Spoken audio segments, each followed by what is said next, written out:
Hey, this is Fabulous Friday with a major twist because we're creating this specifically. My husband and I are creating this for all of our friends and family. And yes, it today just happens to be our 49th wedding anniversary. 49. I'm not sure which one of us get the medal for accomplishing this, but maybe you do actually, probably. But so we have not rehearsed this. However, we both have wrote 5 things about the other person that we would like you to know. And we, because we didn't share the 5 things, this is really live television right here. So a couple of things that I'll say right up front. So we've actually, in 49 years, never thought of divorce once. No. However, we have commonly said we have thought about murder just a couple of times. So to say that it was absolutely effortless might be like a major stretch. But has it been fun? Oh, a lot of it. Yeah, yeah. But anyhow, so the truth, the real truth to this is we learned how to support each other, right? We didn't look to another couple and say, oh, you're not like him, or he'd say, you're not like her. We really did, dear. We've learned because all the seasons have changed. And I'll be right up front with you guys. Only a couple of people know the last 12 months have been some of our greatest changes that we've had to adjust to every single month through this last 12 months. Has been a lot of stuff. But, and we only tell a couple of people what those things are, right? But with that said, we've learned how to support each other. And honey, honestly, over the things that have, the changes we had to face these last 12 months, had we not learned all these years how to be that for each other, I don't think we could have made it through even these particular 12 months. But we've learned how to support each other, you guys. So, so I would say the foundation has been faith, loyalty, and trust. We have had that all along. We have a faith. We definitely have been incredibly loyal to each other, and we trust one another, right? Those are like foundational. But so we're both going to share 5 things. And honey, why don't you go first? Well, I'll go first. And when I start, You can just give one, and I'll give I one. know, we used to do some public speaking. When I talk about our relationship, better stand up tall here.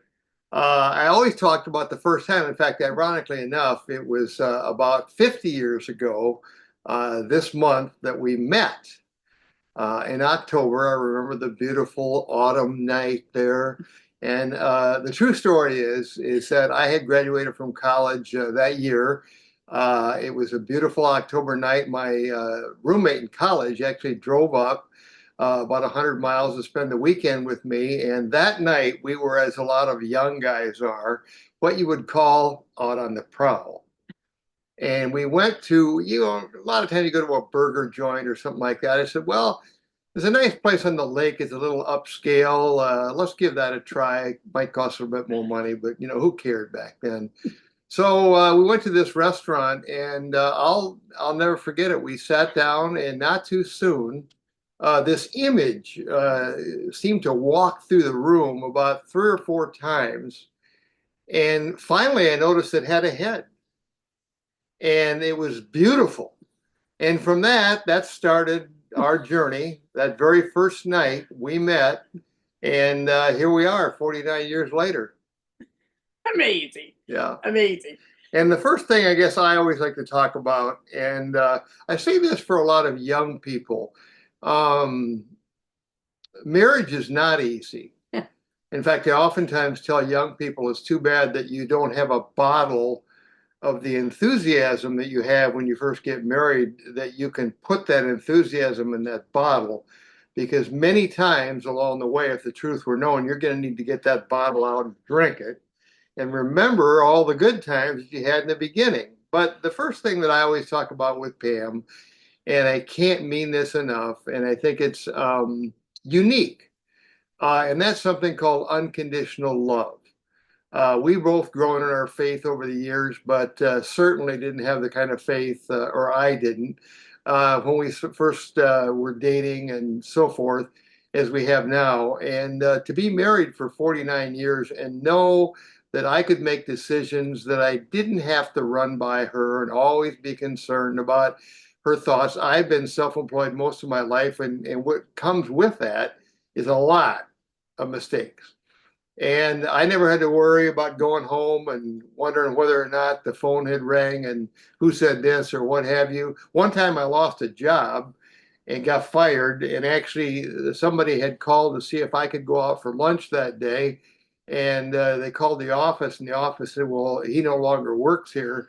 They called Pam before I got home, so she knew it before I got home. So that's kind of interesting. But through it all, again, a lot of guys are concerned, if they have to go to a ball game or something, they got to clear it with their wife. It's not that we don't, but if my best friend called me up from Iowa today and said, "Let's take a road trip for a week," I wouldn't have to ask, "Is that okay?"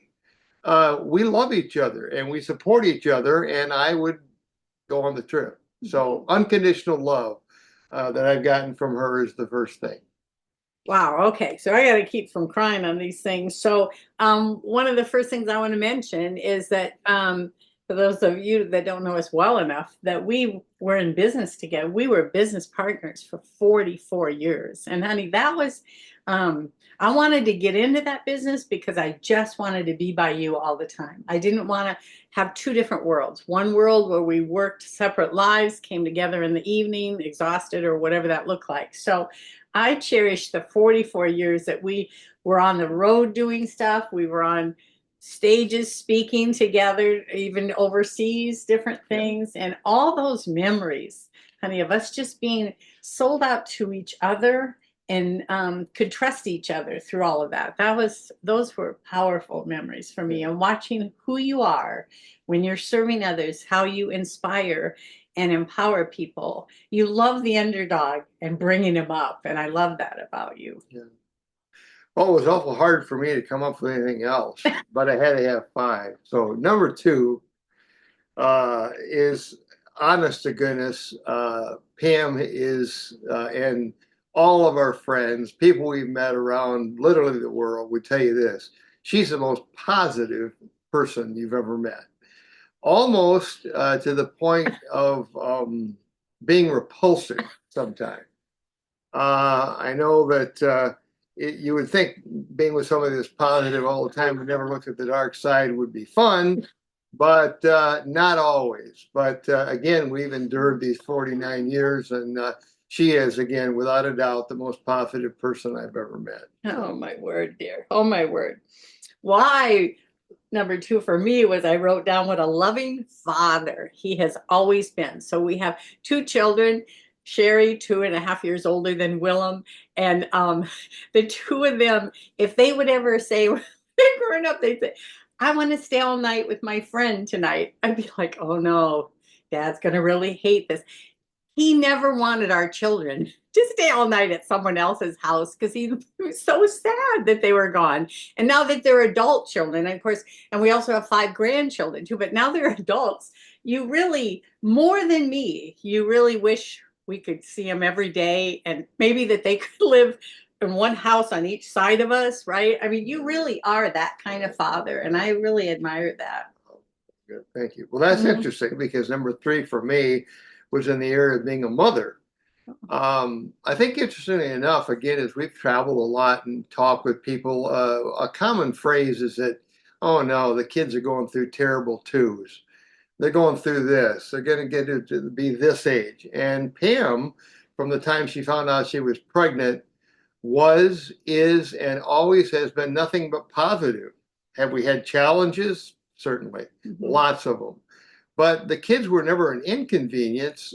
They were something that fortunately God brought into this world that we loved from the day we found out that she was pregnant. And I didn't always like the fact that she kind of got big. At any rate, Oh, what did we uh, just say? yeah, but like I am now. But she's been a great mother, was there for every ball game and this and that that we could be. And it continues to this day that the most important part of her journey in life is to be a mother and be supportive and love them unconditionally like she has me. So, be a Uh, mother. oh, wow. Okay, so I had your level of belief in me um, has been a giant gift. Sometimes he would delegate something to me, especially when we were business partners for those 44 years. And I think, seriously, can't you do that? And then I would realize, wait a minute, the reason he delegated it was because you believed that much in me. So I feel fortunate that my parents raised me really believing in me. But the fact that I got to be married to you and you as well have always believed in me is like, it's always been the wind underneath my wings, always. Yeah. Thank you. Well, that's interesting. Well, thank you, honey. But that's interesting because my number four was about a business partner. We spent a lot of time together on the road, traveling, doing various things that you do when you own a business. And never, you hear so much about, we're 50-50. Well, that wasn't never 50-50. She was always 100% more. Whatever she needed to do, whenever she needed to do it, the late nights, the telephone calls, the negative, this and that, she was always there and never complained about it. Thusly, we had some success in what we did, and that just added to a successful marriage, which continues on today and actually is getting better.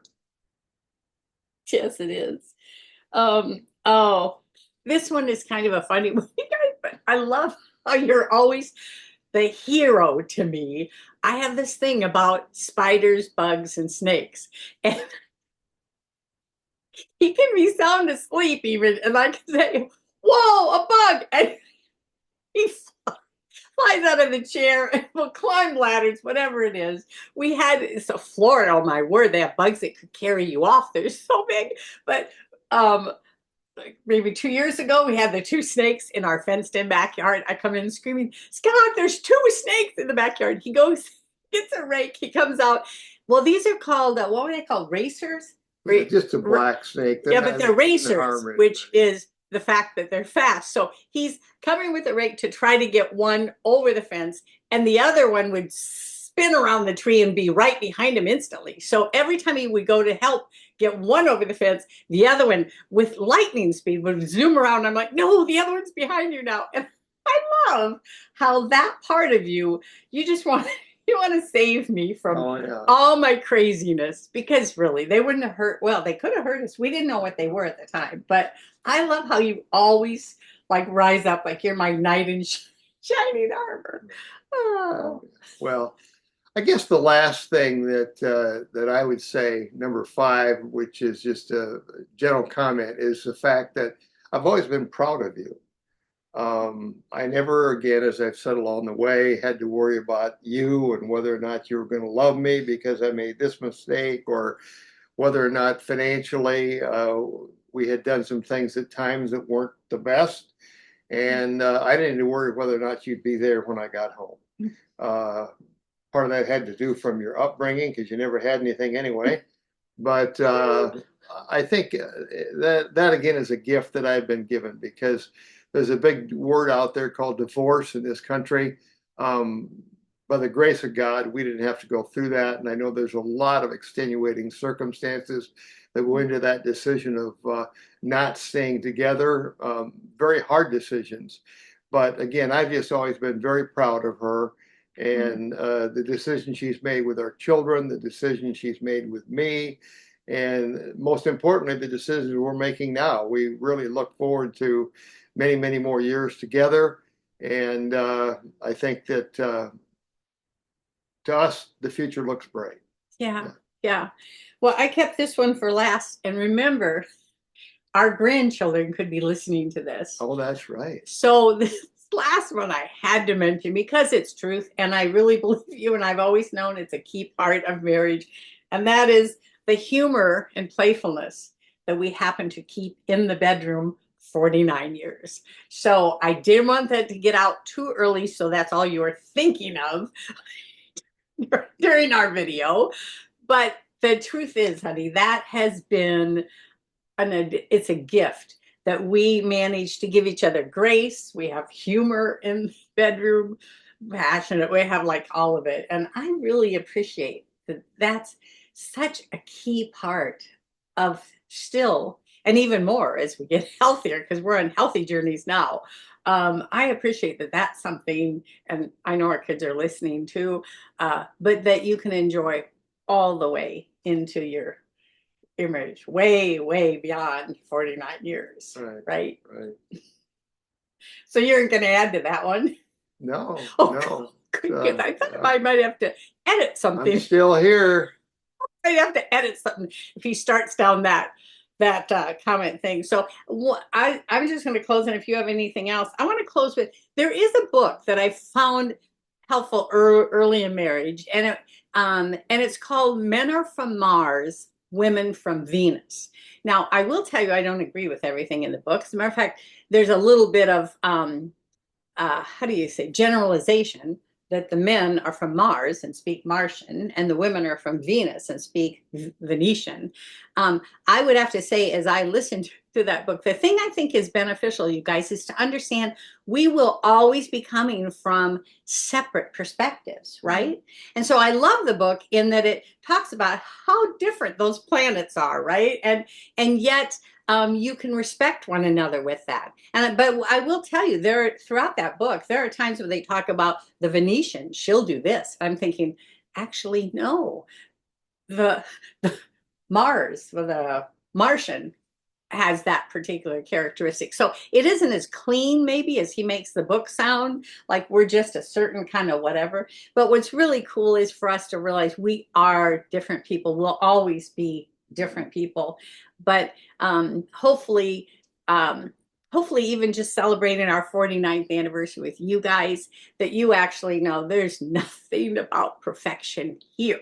I mean, we don't have perfection, and I'm pretty sure it isn't out there anywhere else either, right? So, but learning to offer each other grace, that book, I'm serious, there are parts of it that will give you breakthrough, like, oh, that's why he does that, or maybe that's why she does that. So, Yeah. And I think I'd like to just end with this for the younger people that are listening to this. One of the biggest things I've learned through life is that the old saying, this too shall pass. Oftentimes, when you're going through things in life that really look like they're going to be a tragedy that lasts forever, it doesn't. Um, there's a shining light, I guess, at the end of the rainbow or whatever they say. But just realize that have strength. We happen to have faith, but that this too shall pass, and that you can work through any circumstance that looks like it's bad, whether it's health, finances, you're not getting along, things go wrong at work. You're going to have those problems, but that through time and just hanging in there, things always have a way of working out. yeah. 49 years later. I love you, dear. Happy 49th Love you anniversary. too, honey. You are such a keeper. I hope we get tons more. Like, could we go for a 49 more? Maybe. Yeah. We might actually get this perfect the more we spend another few years together, right? Yeah, So that's right. I love you, honey. Love you too, honey. Yeah. Thanks for listening, you guys. Appreciate you.